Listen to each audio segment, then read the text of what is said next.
पढ़ने वाले हैं रोमांटिक पोएट्री। ठीक है, तो किसी भी चीज़ को अब जैसे हम पढ़ते हैं रोमांटिक, तो इसका मतलब ये नहीं होता कि रोमांस चल रहा है। ठीक है, ये एक लिटरेरी मूवमेंट था जो कि लेट 18th सेंचुरी से जुड़ा हुआ है इंग्लैंड से। जितने भी हम मूवमेंट पढ़ रहे हैं ये सब इंग्लैंड में हो रहा है, तो आप ये बात कर सकते हैं। बाकी टाइम फ्रेम आप डाल सकते हैं ना, कि 1558 से 1603 हमने एलिजाबेथन एज पढ़ा था, फिर हमने 1600 से 1680 हमने मेटाफिजिकल पढ़ा था। अब ये लेट 18th सेंचुरी, मतलब कि आपको कहना चाहिए 1789 से आपको कहना चाहिए मिड 80s तक, मिड 19th सेंचुरी तक की ये रोमांटिक पोइट्री का एज चला। ठीक है, तो इसमें एम्फेसिस क्या रहेगा आपका, इमोशन का, इमेजिनेशन का, नेचर का, इंडिविजुअल फ्रीडम का। ठीक है, अब ये ओरिजिन कैसे हुआ देखो, 1798 में विलियम वर्ड्सवर्थ और Samuel Taylor Coleridge, ST. Coleridge के jointly published work lyrical ballad से, जिसमें इन दोनों की कुछ पोएम्स थी। ठीक है, तो इस बुक को कंसीडर किया जाता है as the beginning of romantic movement in English literature. ठीक है, इन्फ्लुएंस किससे हुए थे ये लोग, तो फर्स्ट आता है आपका 1789 की फ्रेंच रिवॉल्यूशन। देखो वर्ड्सवर्थ के आप याद करो जर्नी, ये गए थे फ्रांस है ना, जहाँ रिवॉल्यूशन चल रहा था, ये बहुत इन्फ्लुएंस हुए थे और उन्हें यही पायनीर भी रहे। तो आप समझ सकते हैं कि फ्रेंच रिवॉल्यूशन का बहुत बड़ा इसमें इन्फ्लुएंस रहा होगा, है ना, 1789 की। फिर आइडियाज़ जैसे कि लिबर्टी, इक्विटी, फ्रेटर्निटी, इंडिविजुअलिज्म, है ना, इंस्पायर किया लोगों को, पोइट्स को, about freedom and human rights के बारे में। ठीक है, कि हमारे कुछ राइट्स हैं, हमारी फ्रीडम है, लिबर्टी, इक्वालिटी एंड फ्रेटर्निटी, है ना, कि हमें भाईचारे में रहना है। फिर इंडस्ट्रियल रिवॉल्यूशन, देखो इस टाइम तक की आते आते ना रैपिड इंडस्ट्रियलाइजेशन चल रहा था अपने इंग्लैंड में, तो जिसकी वजह से अर्बनाइजेशन हो रहा था, और अर्बनाइजेशन की वजह से क्या होएगा, पोल्यूशन भी होएगा।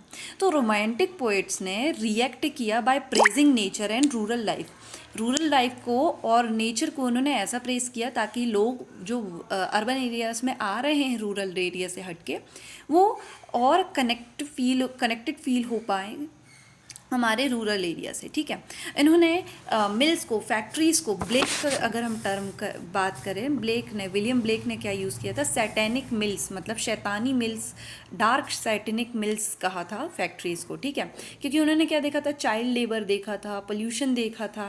ठीक है, कंट्री साइड का डिस्ट्रॉय होते हुए देखा था, नेचर को डिस्ट्रॉय होते हुए देखा था, ह्यूमंस को मशीन में बदलते देखा था। तो इसलिए वो डार्क सैटेनिक मिल्स रेफ़र किया करते थे इंडस्ट्रीज़ को। ठीक है, वो लोग, मतलब जो रोमांटिक पोइट्स थे, वो नेचर और रूरल लाइफ की तरफ वापस जाना चाहते थे। Then third, reaction against neoclassicism में क्या होता था, हर चीज़ का एक लॉजिक होना चाहिए, हर चीज़ का एक एक्सपीरियंस होना चाहिए आपको अगर पोएम भी लिखनी है तो आपको एक फिक्स्ड ऑर्डर में, फिक्स्ड रूल्स फॉलो करते हुए आपको पोएम लिखनी है। अगर आपको ऑब्जेक्टिविज्म नहीं करना है ना, आपको मतलब आपको ऑब्जेक्टिव बनना है, आपको सब्जेक्टिव अपनी फीलिंग्स नहीं डालना है पोएम में। ऐसा न्यू क्लासिज्म का मानना था, हर चीज़ एक रीज़न, ऑर्डर, लॉजिक में होनी चाहिए, हर बार आपको एक्सपेरिमेंटेशन के थ्रू पता होनी चाहिए, आपको ऑब्जेक्टिव रखना चाहिए, कोई भी उसमें आप ऐसे ही बिना सोचे समझे नहीं लिख सकते, आपको सोच समझ के लिखना होगा। तो ये एक रिएक्शन था कि रोमांटिक पोइट्स क्या कहते थे, हम अपने इमोशंस से लिखेंगे, अपने इमेजिनेशन से लिखेंगे, राइट, हम अपनी क्रिएटिविटी दिखाएंगे, हम स्पॉन्टेनिटी दिखाएंगे, है ना, स्पॉन्टेनिटी मतलब कि हमें जो मर्जी आएगा हम वो लिखेंगे, है ना, हम सब्जेक्टिव रहेंगे, हम अपना नेचर का लव दिखाएंगे। तो ये रिएक्शन रहा है। ठीक है, 1798 से 1837 तक की माना जाता है, राइट। फिर फीचर्स अगर हम देखें तो लव फॉर नेचर, इसमें नेचर की सेंट्रल थीम रहेगी आपकी, और ऐसा बताया जाएगा कि नेचर के पास एक स्पिरिचुअल पावर है, एक हीलिंग की स्पिरिचुअल पावर है। ठीक है, फिर imagination, highest creative power is imagination. अगर हम कॉलरिज की भी बात करें तो उनकी कुबला खान जो इनकी पोयम है, इनमें उन्होंने अपने इमेजिनेशन से ही लिखी है, अनलाइक नियो क्लासिज्म कि उसमें आपको कहीं से आप इंस्पायर नहीं हो सकते, आपको एक ऑर्डर फॉर्म में लिखना पड़ेगा, लेकिन कुबला खान जो उन्होंने ड्रीम में देख के लिखा है। ठीक है, तो इमेजिनेशन को हाईएस्ट क्रिएटिव पावर माना गया। इंडिविजुअलिज्म की बात की गई, ऑब्जेक्टिविटी से हटके हम सब्जेक्टिविटी में आए कि हमारा एक्सप्रेशन मायने रखता है, हमारी फ्रीडम मायने रखती है, मुझे जो अच्छा लगेगा मैं लिखूँगा। डैफोडिल्स को देख के मुझे जो अच्छा लग रहा है वर्ड्सवर्थ वो लिखेंगे, है ना, ऐसा। फिर इमोशन ओवर लॉजिक, कि आपको लॉजिक से नहीं, आपको इमोशन से काम करना है। आपको सुपर नेचुरल एलिमेंट्स दिखेंगे इस पोएम में।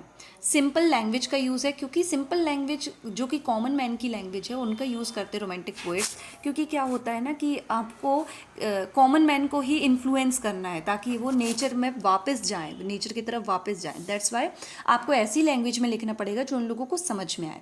अच्छा, मिडिवलिज्म मतलब कि रोमांटिक एज, मेटाफिजिकल एज, ये बहुत कुछ इंस्पायर होती है आपके क्लासिकल एज से, है ना, क्लासिकल इन्फ्लुएंसेस रखते हैं।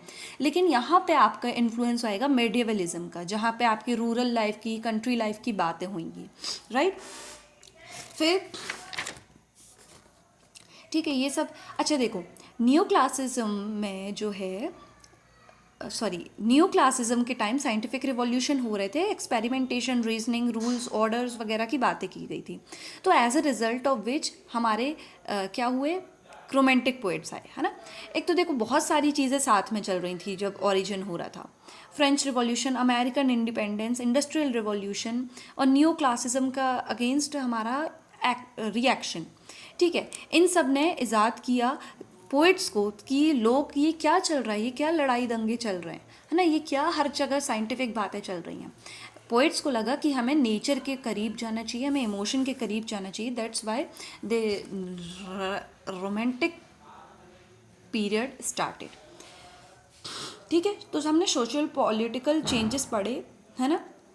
Imagination, emotion, nature, individualism, spontaneity, subjectivity, love for nature, medievalism, revival of Gothic literature. अच्छा देखो, यहाँ सबलाइन भी आप पॉइंट लिख सकते हैं कि यहाँ पे ना ऐसी बातें की जाएंगी, आपके नेचर को ऐसा रखा जाएगा जैसे सबलाइन। जैसे हमने द टाइगर मैं पढ़ा विलियम ब्लेक की, कि वो सबलाइन मान रहे हैं, मतलब वो ब्यूटी से ऑस्ट्रक तो हैं लेकिन एट द सेम टाइम वो टेरिफाइड भी हैं, ठीक है। तो यहाँ पे गॉथिक लिटरेचर का आपको रिवाइवल देखने को मिलेगा, कि सब्लिमिटी देखने को मिलेगी आपके नेचर की, ठीक है।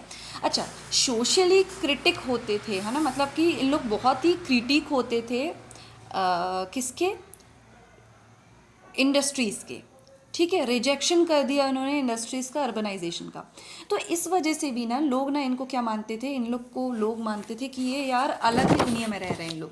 मतलब रियलिटी में तो क्या हो रहा है, रियलिटी में ये हो रहा है कि हमारे यहाँ चल रही है, इंडस्ट्रियलाइजेशन हो रहा है, लेकिन इन लोगों की अलग ही दुनिया है जहाँ ये चाह रहे हैं कि बिल्कुल ही कुछ भी ना होए, हम नेचर के बिल्कुल गोदी में जाके बैठ जाएँ, राइट, ऐसा।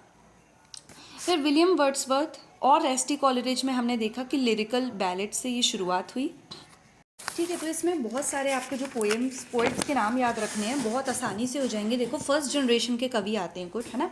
और ये जो विलियम वर्ड्सवर्थ और एस.टी. कॉलरिज है, इन्हें लेक पोएट्स कहा जाता है क्योंकि ये लेक के पास रहते थे। फिर फर्स्ट जनरेशन पोएट में आपको याद रखना है विलियम ब्लेक, है ना।